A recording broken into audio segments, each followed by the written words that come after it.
अस्सलाम वालेकुम, मैं हूँ दौरान काकड़ एडुकेट और आप देख रहे हैं मेरा यूट्यूब चैनल लीगल पॉइंट्स। आज हम बहुत से अहम टॉपिक पे बात करेंगे। मैं एक जजमेंट पढ़ रहा था, केस लॉ पढ़ रहा था, बहुत ही रिसेंट, जो कि 2024 में कोर्ट ने जो वरासत के केसेस हैं, जो वरासत का मामला है, उस पर बहुत से दो अहम ऐसे नुक्ते,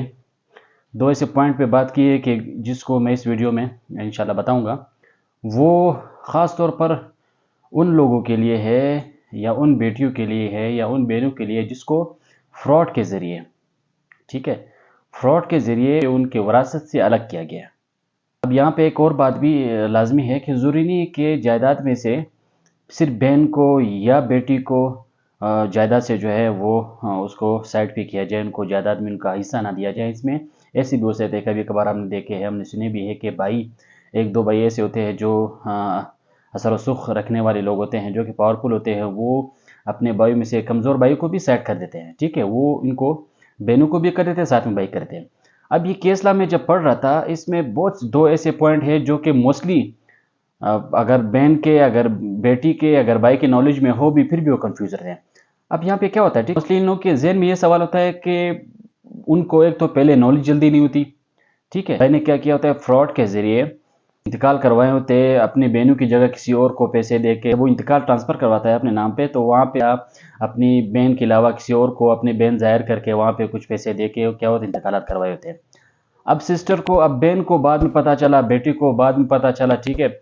जिसको विरासत में से हिस्सा नहीं दिया गया, उनको 2-3 साल बाद पता चला या 10 साल बाद पता चला कि मेरे साथ तो ऐसा गेम हो चुका है,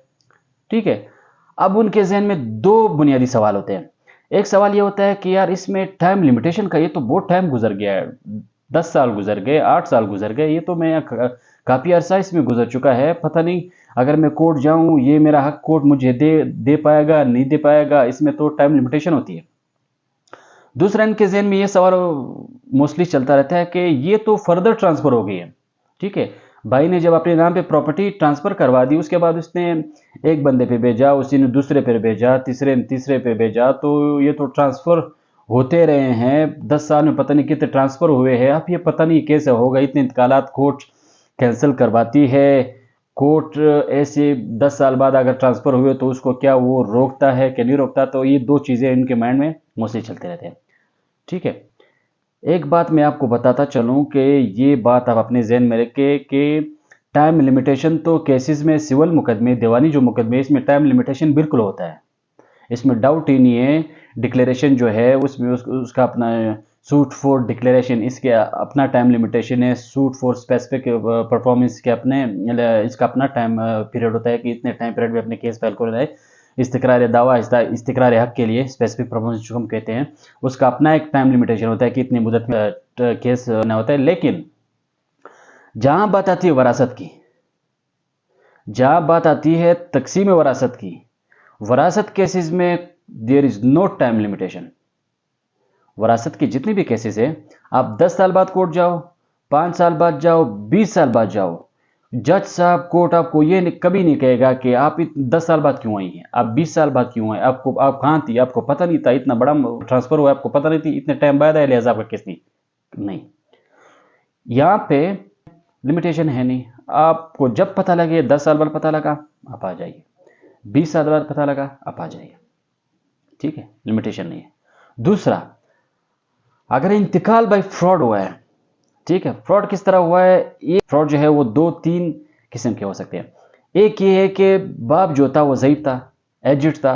वो फैसला करने के पोजीशन में नहीं था कि वो फैसला कर पाए कि वो अपने अपनी 3 बेटियां, तीनों को भी हक दे दे,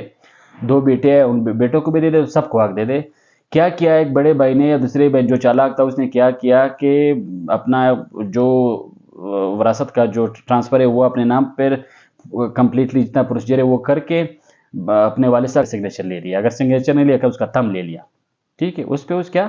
थंब ले लिया। एक फ्रॉड इस तरह हो सकता है। दूसरा फ्रॉड इस तरह हो सकता है कि वो जो इंतकालात इस तरह करवाते हैं कि किसी और को अपना बहन जाहिर करके उनको कुछ पैसे दे के फ्रॉड करवा देते हैं, ठीक है। अब जो मैं केस आपको बता रहा हूँ, 2024 CLC 895 895,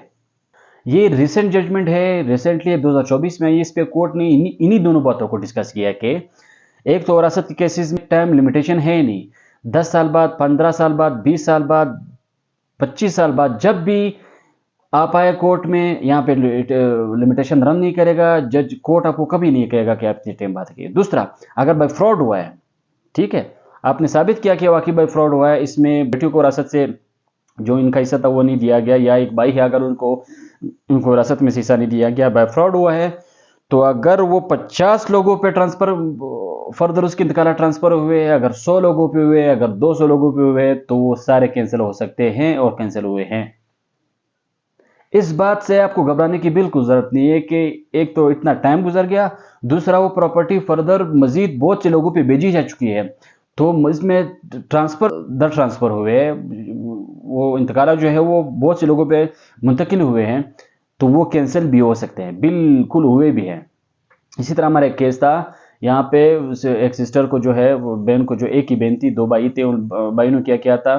कि थोड़े से पैसे अपनी बहन को दे के स्टाम्प पेपर पे लिखवा दिया था कि भाइयों ने बहन को इतने पैसे दे दिए, लिहाजा फर्दर वो नहीं मांगेगी। तो इसी कुछ टाइम बाद बहन को पता चला कि ज़मीन तो हमारी ज़्यादा थी, इसने मुझे कम दिया, इनके एवज में पैसे बहुत कम दिए, तो और बहुत ज़मीन जो है वो भाई ने बेची है, और इस पे आप भाई ने भेजी है, उसने शहर में अपना एक मार्केट बना लिया है, घर बना लिया। तो क्या किया वो जो रेवेन्यू ऑफिस गई, वहाँ से उनने क्या किया, डीसी के थ्रू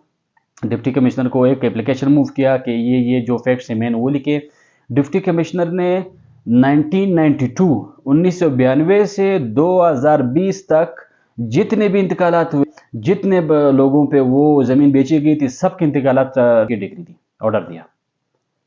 तो आप सोचो, 1992 से 2020 तक जितनी भी इंतकालात हुए थे, जितनी भी लोगों पे वो ज़मीन बेची गई थी, वो सब कैंसिल करवा दिए। तो इस वीडियो के थ्रू मैं उन तमाम बहनों को, उन तमाम बेटों को, उन तमाम अ, बेटियों को ये बताना चाहता हूँ कि अगर आप लोगों के साथ बाय फ्रॉड आपके साथ ऐसा हुआ है, आपको आपके हकीकी वरासत में से आपको जो मिलना था वो नहीं मिला, बाय फ्रॉड के जरिए आपको उसको अलग किया गया है, तो आप बिल्कुल ये ना सोचे कि इसमें 10 साल गुजर गए, 8 साल गुजर गए, 9 साल गुजर गए, और ना ये सोचे कि वो इंतकालात 20 लोगों पे, 25 लोगों पे, 30 लोगों पे इनको फर्दर ट्रांसफर हुए, पता नहीं ये कैंसिल हो जाएगा क्या नहीं। आप आराम से 10 साल बाद अगर आपको पता चले, आप आके अपना कौंसल, ठीक है, वकील करें, साथ में आ जाए केस फाइल करें, और आपका जो है हक भी आपको मिलेगा, और साथ में जितने भी इंतकालात हुए वो सब कैंसिल होंगे। तो इसी तरह अच्छे और दिलचस्प टॉपिक के साथ मेरे साथ रहिएगा। इंशाल्लाह मिलते हैं एक और अच्छे और दिलचस्प टॉपिक के साथ। तब तक के लिए आप अपना ख्याल रखें। अल्लाह हाफ़िज़।